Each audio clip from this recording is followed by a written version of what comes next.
Flopcorn Junkies, or the Flopcorn Flunkies. If we don't like your film, we'll give you a thumbs down and we'll give you nothing out of 100. If Nadia's here, she doesn't score, because she just doesn't score anything. So annoying. This is a review of The Monkey, which is a new, well, it's described as a comedy horror. But what's most interesting about it is it's directed by Osgood Perkins. And Osgood Perkins isn't just the son of Anthony Perkins, aka Psycho. Yeah, but he also directed Longlegs, which I think was probably one of the most hyped films of last year. Would you not agree? One of the biggest flops. It was a big disappointment, wasn't it? We were disappointed. I mean, a lot of people loved it, but yeah, and a lot of people said it was funny. I mean, I didn't find it funny. No, I didn't find it funny either. No. Going into this, I can't say that, I mean, some people are coming to this thinking, oh, it's Longlegs, brilliant, you know, neon films. We like neon films. They're kind of trying to sort of do what A24 do. But yeah, so that wasn't kind of a huge kind of selling point to me. But I tell you what was a selling point was Theo James. Tell us about Theo James. Well, Dad's got the hots for him. There's just something so lovely about him. Yeah.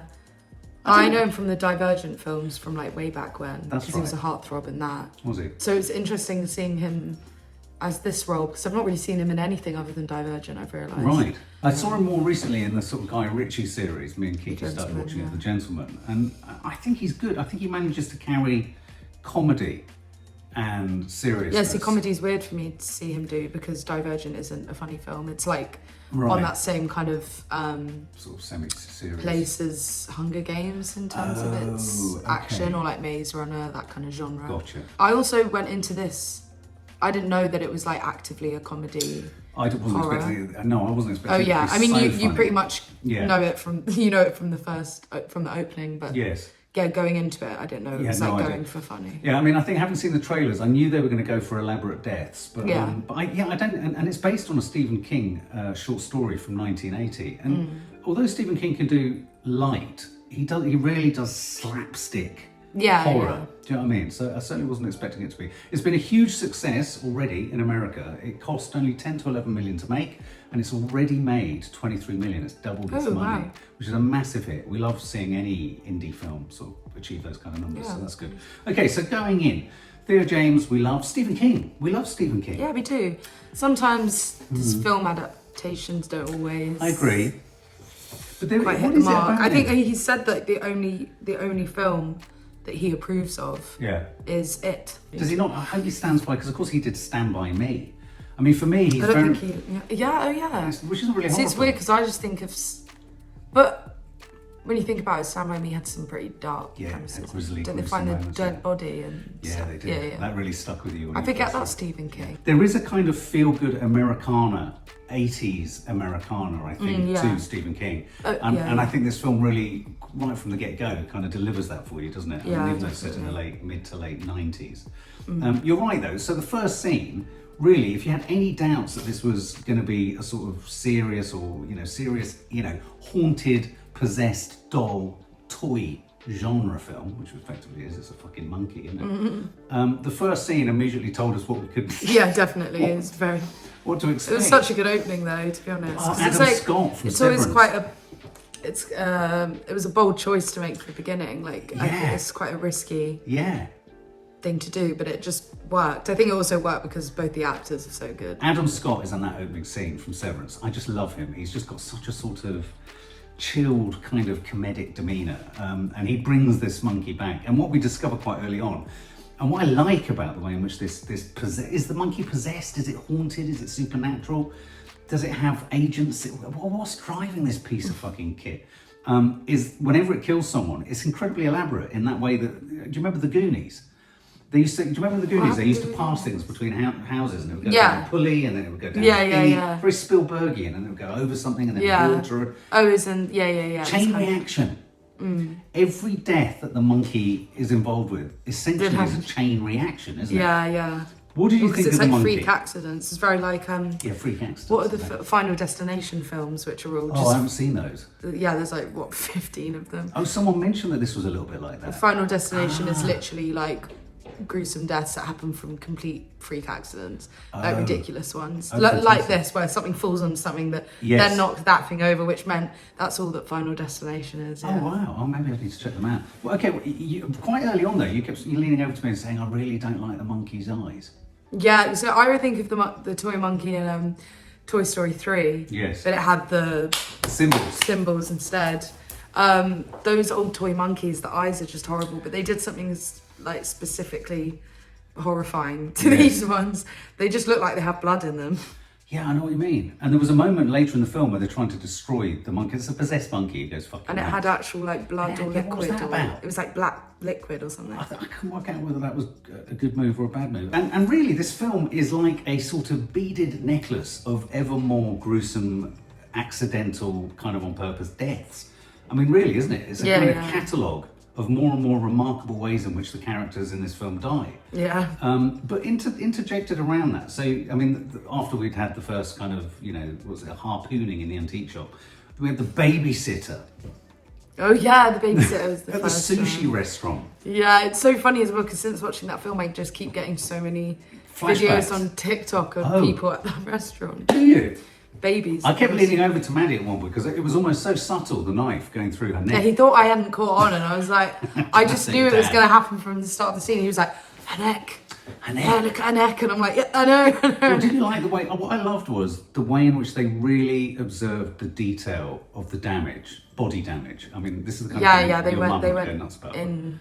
Yeah, so like when her head fell, so her head gets sliced. She like turned to look at him first. Yeah, and it slides perfectly. Yeah. And then when it flops forward and lands, it lands on one of the hot trays. It lands on the hot And it starts to cook. I thought, how did you think it handled comedy? I thought it did a really good job. No, I thought it did it well, especially considering like I really must not have watched the trailer, so I went into it thinking I was seeing a horror film. Right. That would maybe have a bit like cult classic-y Yeah. gore to it. Yeah. But I didn't know that it was like playing for laughs when I went to go and see it. But pretty much like from the get-go, I felt like the film carried itself strongly enough that you were able to just run with it. I mean, So the funny moments really were funny, and Yeah. like the deaths were ludicrous, and you They were went with ludicrous, that. yeah. They were ludicrous and shocking, but again, helped along, and I think it was an important decision they made in the making of it, helped along by authenticity, which sounds ridiculous because there's nothing authentic about a possessed monkey smashing a drum and then, terrible things happening to people. But They were really elaborate deaths, like they'd really gone to the lengths. But yeah, and what I loved about that was in their elaborateness, if they happened, that's how they would have happened. That's what I liked Wait, what about do you it. mean? Well, like the way her head slid and landed, and then later on, I think when the mother runs out with her head on fire, and then she runs into the grandma, yeah. the grandma, yeah, she runs into the Not grandma, sorry, auntie. the auntie, yes, and she runs into the kind of for sale sign, Yeah. which is an arrow, and it kind of there was just everything about the body destruction Yeah. was real. Yeah. And to any hot body horror fans, that's quite fun. I thought. What did you think of the two boys playing the young versions? Because actually, Yeah. almost majority of the film was them. Well, I was going to say, because Theo James, my sort of man crush at the moment, kicks in 25 years later, which is about halfway through the film. It's a really short film. It's only Yeah. 90 minutes long. And you're right, so the front of the film... The kids were in it for a I decent thought I liked it. Yeah. I thought they were great. And I thought for me, it did all the right things that It did and the Goon. I was in that... I very much Yeah. felt like I was in my comfort zone of like an 80s The hamburger movie. phone. The hamburger phone. I had a hamburger phone. I squealed it. I said, I had one of those. Didn't work, and we don't think it worked. It was just, it was just a I hamburger. see. But it was like a phone. But I tell you what I got slightly frustrated by it, because it's always a bit of a risk. If you go this comedic in the horror, how do you maintain it? And how do you ever turn the corner to go a bit more serious? And I think what happened with Theo James as the boys get older and they try to get rid of the monkey and various people have died. Yeah. Let's not forget how, what's his name? Uncle Dan, is it? Uncle Dan had the shortest scene known to man, but he was brilliant. Oh my God, the dialogue in the scenes that they spent time with, it was so brilliantly it was ordinary but funny. And the way he put so this was an uncle who put his arm around the body, you thought, oh, you're a deeply discomforting individual. Yeah. And then he was the one who ended up as mincemeat. Remember him in a sack. That was awful. I mean, all the way through this film, we kept looking at each other aghast. Yeah, they managed with all the deaths. They managed to make you go, oh. Yeah, they were all shocking. We were shocking, like the woman. So when we get to Theo James, the woman that's in the trailer again, where the aircon falls off the top and the live electricity. Oh, the pool goes into one. the I pool. forgot about the pool. Hang on a minute. She dives, and they don't give it away. But when she dives, the explosion. Yeah. Theo James ducking to avoid a flying leg. One of the priceless. deaths that got me the most though was the real estate woman that just got blown. What was the funny detail you? Yeah, and then she's showing him around the house. She's showing him around the house of his aunt that's just passed away. Yeah. And he's gone there to try and find the monkey because his twin brother, all of this kind of stuff. Anyway, so he wants to look in this cupboard. She opens the cupboard and a rifle, I don't know, guns. Yeah, a big gun falls, and as it falls, it has a trigger triggers mechanism. so it literally blows her to bits. But where the gun was being kept had a sign that said, "Guns don't kill people, people kill people," which is what all of the pro-guns Americans say all the time. They're like, "Gun don't kill." And here is just a gun that's killed someone. I mean, it's literally just a gun. It's such a small detail. It's literally there for 5 seconds.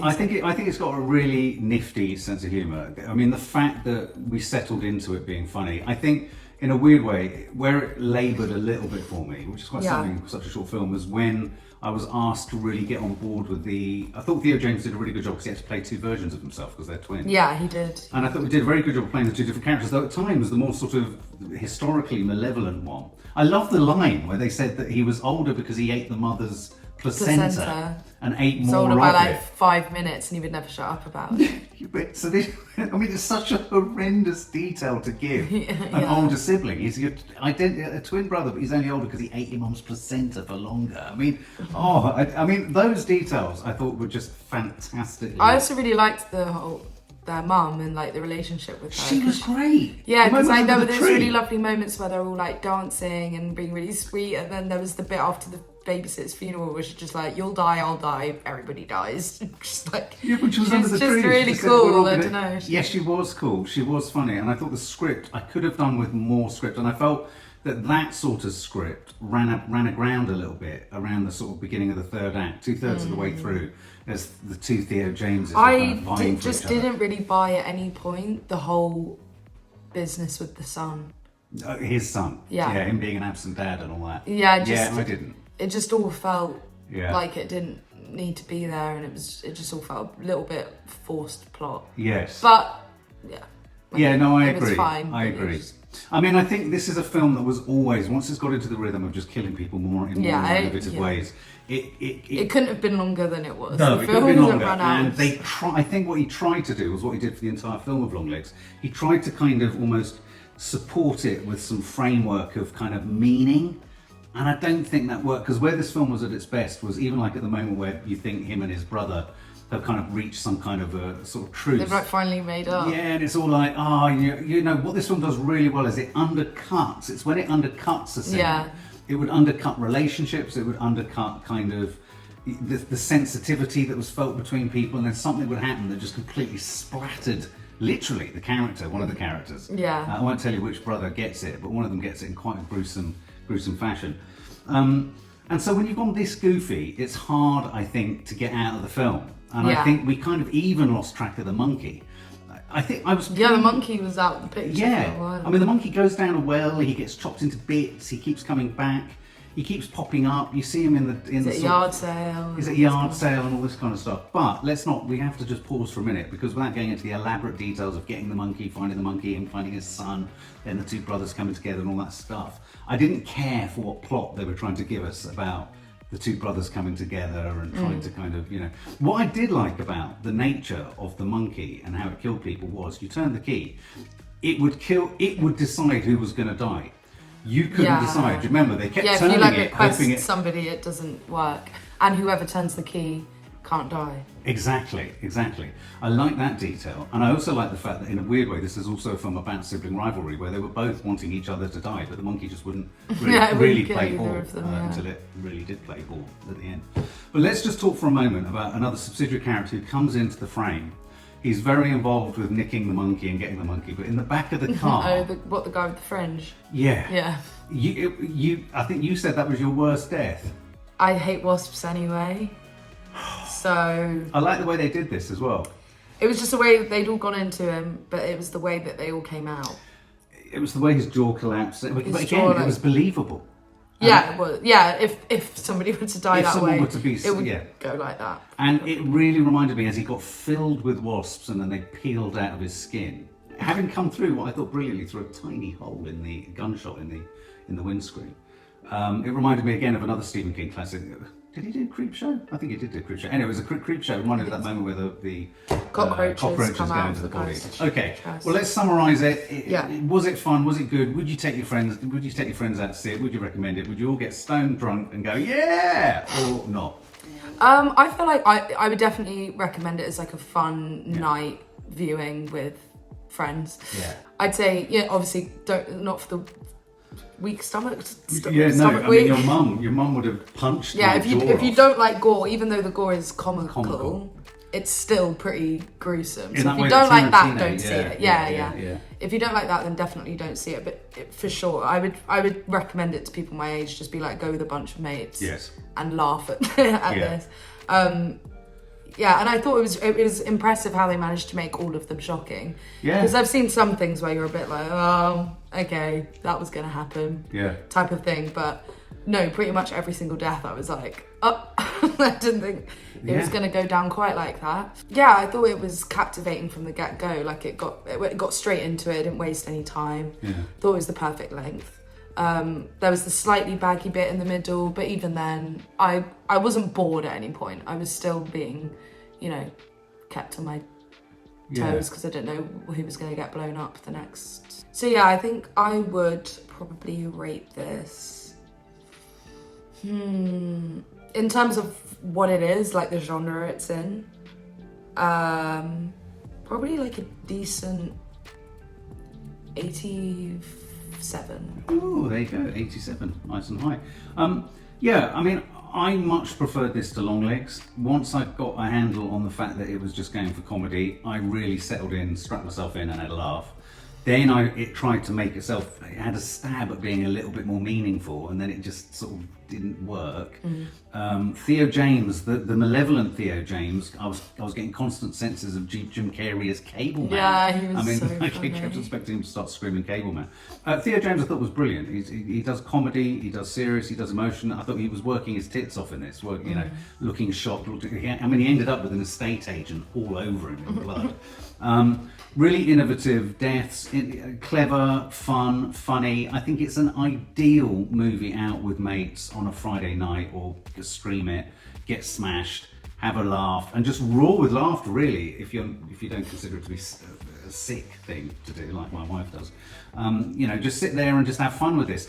Ironically, the monkey really gets lost beneath it all, and I think that's important because all he had to do was bang his drum. And they had a couple of moments where they did the sort of super close-up macro shots, didn't they? Of him, ding, ding, yeah, ding. It's the way it would like spin the stick. It'd spin it, exactly. But one thing I do like about Osgood Perkins... another thing, I hated how it would grin its teeth first. It would go... Oh yes, it would show. It would show its teeth and sort of tighten its lips. What I do like between this and the other one, I do like his use of camera. I do like his colour palette. I do like the grade of both of his films. And I would give this. I'd give this for what it is. I'd give this 85. Yeah. Solid. Just good fun.